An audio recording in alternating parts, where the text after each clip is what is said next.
Hello guys, usapang PBA tayo. So updated team standings no sa PBA Season 50 Philippine Cup at pag-usapan din natin yung sino yung nangunguna sa stats no at saka yung game schedule. So punta tayo sa team standings, unahin natin. So nangunguna ang TNT tropang 5G no with 5 wins and 1 losses. Tapos sumunod sa TNT tied with 5 wins and 2 losses ang NLEX Road Warriors at Rain or Shine Elasto Painters. So itong NLEX tinalo itong Rain or Shine. Hindi ako nagkakamali, no? So yun, kaya nasa number 2 ang NLEX. Tied naman sa 4 wins and 2 losses ang Magnolia at SMB na may kartadang 4 and 2. So itong SMB meron na silang sunod-sunod na panalo, no? Tapos Converge 4 and 2 din. So tatlo sila na may 4 wins and 2 losses. So 2 losses. Magnolia, SMB at Converge. So itong Converge bumagsak no sa sumunod sa SMB dahil tinalo ng SMB itong Converge. So, nauna itong SMB. Tapos, Meralco Bulls, 3 wins and 4 losses. So, sila yung team na nag-compete din no? Sa East Asia Super League. Barangay Nebra na nasa baba, 2 wins and 3 losses. So, meron silang 5 games at may laban silang alam ko sa Biyernes. Titan Ultra, 2 and 4. 2 wins and 4 losses. Tapos, tig 1 and 5 naman ang Terra Firma, Blackwater at Phoenix. So yan yung updated team standings ng PBA Philippine Cup at marami pa yan. Magbabago yan. Itong mga numero at kasi ang playoffs ngayon ay wala ng laban for number 8 spot. So kung sino yung papasok sa top 8, yan yung papasok sa playoff sa quarterfinal. So wala na yung mga tied no. Magba-base ito sa quotient. So punta tayo sa stats no, sino yung nangunguna sa points, rebounds, assists, steals and blocks. So unahin natin sa scoring no. So nangunguna yung mga nasa baba no, yung mga top 10. So top 5 ay yung mga teams na galing sa baba no.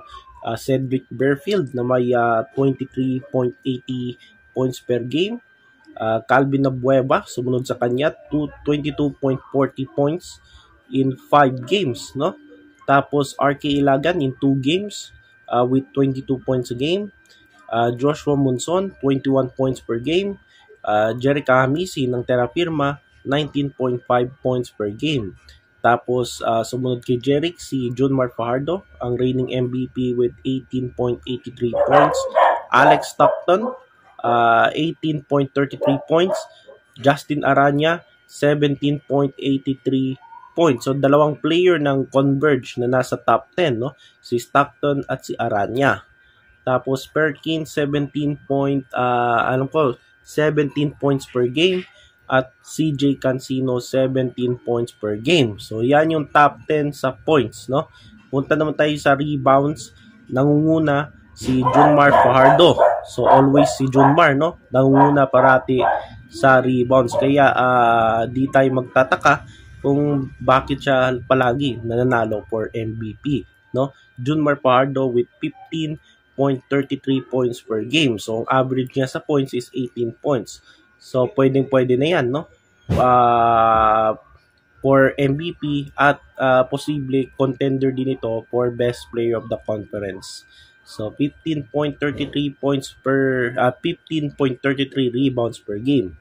Si Junmar Fajardo, si Abay. Sumunod sa kanya si Justin Baltasar. So, pasok yung dalawang big man ng Converge sa rebounds, no? Baltasar 13.17. Kailan Chongson no, 11.5 points per game. Tapos Justin Aranya, ka-teammate ni Baltasar, 11.17 points.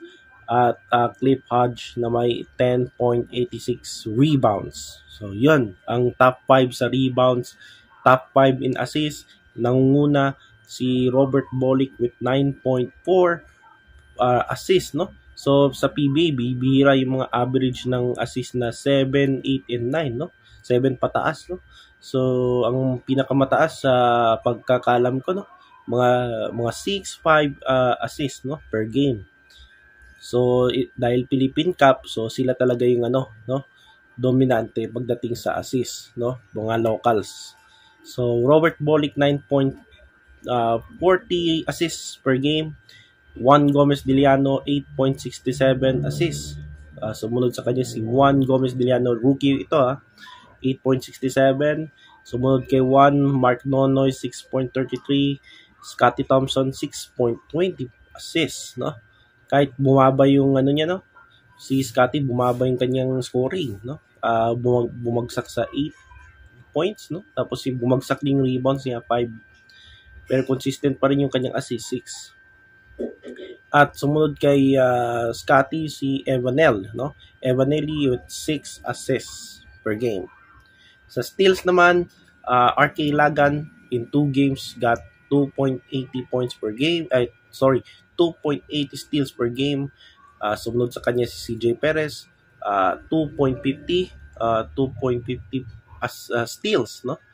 Tapos Paulo Hernandez 2.17, Stephen Holt 1.80, at Alex Stockton ata to, no? Si 1.67 steals per game. So sila yung top 5 sa steals, at sa blocks naman ay nangunguna itong si Xavier Lucero. So si Lucero got 2 blocks, no? Tapos sumunod sa kanya si Junmar Fajardo 1.67, Raymond Almasan 1.43, Japet Aguilar 1.40 blocks, and Justin Baltasar 1.17 blocks in the game. So yan yung ating stats, no? Leading stats ng mga players sa PBA Philippine Cup Season 50. So bukas may laban yung PBA sa Inari Center, Montalban. So sana wala na yung bagyo, no? At safe ng lahat, dahil nung linggo ay na-cancel yung game dahil sa bagyo. Of course, kailangan din natin mag-ingat, no? So Montalban sa Inares, so dalawa na palang Inares Center, no? Meron sa Antipolo, meron sa Montalban.